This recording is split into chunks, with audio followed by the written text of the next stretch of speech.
Now I'm going to ask you to do something small, but uncomfortable. Pause for a moment. Really pause. Think about the decisions you've made throughout your life so far. The people you fell in love with, the friends you trusted, the opportunities you missed, your regrets. That identity you say, "This is who I am." What if I told you you didn't choose most of it? You thought you were in the driver's seat, but you were actually sitting in the back because your brain told you a story and you believed that story was the truth. If you've liked the video and subscribed to my channel, by the end of this video, you'll be a very different person. One of Carl Jung's most striking ideas was this: a person is not free until they become aware of their unconscious, and they don't even realize they're not free. Let me say it more clearly. Your brain is lying to you. This is just who I am. I can't change. I'm right. This is my fate. All of these might be sentences produced by your mind. Right now, there's probably a voice inside you saying, "Come on, I'm totally self-aware." That voice, that's exactly what I'm talking about. According to Jung, the greatest illusion of a human being is thinking they know themselves. Because what we call consciousness is only a small part of the mind.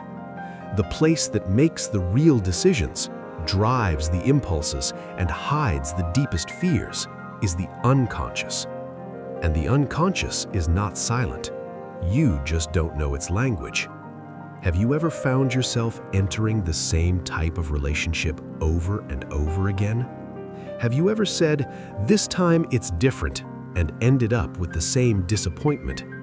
Have you ever been disproportionately angry at someone or excessively fascinated by them, and then said, "I don't get it.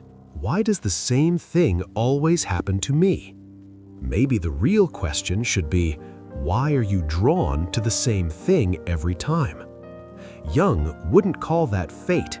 He would call it the unseen unconscious. Human beings repress the parts of themselves they don't want to see: their jealousy, their fear, their sense of inadequacy, their hunger for power, their weakness. And then those repressed parts stick to the faces of other people. The person you criticize the most might be the version of yourself you refuse to become. The person you admire the most might be the side of you that you never dared to live. But the brain writes another story to protect you. I'm just principled. I'm just realistic. I'm just unlucky. The mind is a perfect lawyer. It finds a logical defense for every behavior. But Jung says this: a person cannot become whole without confronting their shadow. The shadow is not only the darkness inside you, it is also your potential. The courage you suppress is in the shadow just as much as the anger you suppress. The strength you hide is there just as much as the fear you hide. And until you recognize it, it will control you. Maybe there's a repeating pattern in your life right now. Maybe you're drawn to the same kind of people. Maybe you always give up at the same point. Maybe you step back just when you're about to rise. And your brain tells you the circumstances, the timing, them. Have you ever said, "Me"? Jung has a concept called the persona, the mask, the face you wear in society, the attitude you choose to look strong, acting like you don't care, appearing as if you have everything under control. But when you're alone, are you really that person, or are you performing? The most dangerous lie is this: I know myself. Because the moment a person thinks they know themselves, they stop searching. But according to Jung, life is an inner journey. It's like undressing layer by layer. Masks fall, defenses crack, the ego is shaken. And without that shaking, there is no growth. Now, be honest. Why are you so triggered when you receive criticism? Why does the possibility of losing someone scare you so deeply? Why does the possibility of failure threaten your identity? Maybe what you're afraid of is not the event itself, but the collapse of your ego. Because the ego loves control, but the unconscious doesn't care about control. It puts you through the same test again and again, until you recognize the lesson.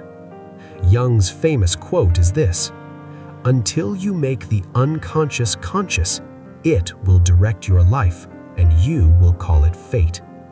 So maybe some things in your life are not coincidences. Maybe some people are teachers. Some crises are wake-up calls. Some losses are the beginning of an identity shift. But the brain loves comfort. It prefers familiar pain over unfamiliar transformation. That's why it whispers to you, "Forget it.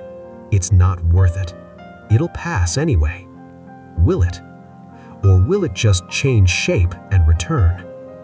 Maybe the real courage is not conquering the outer world, but descending into your inner world, sitting with your shadow, admitting your jealousy, owning your fear, not denying your weakness. Because what is accepted transforms. What is denied controls. Now, one final question. If your brain is lying to you in certain places, are you truly ready to discover who you really are? Because this path is not comfortable, but it is real. And maybe for the first time, truly taking the driver's seat begins with looking within.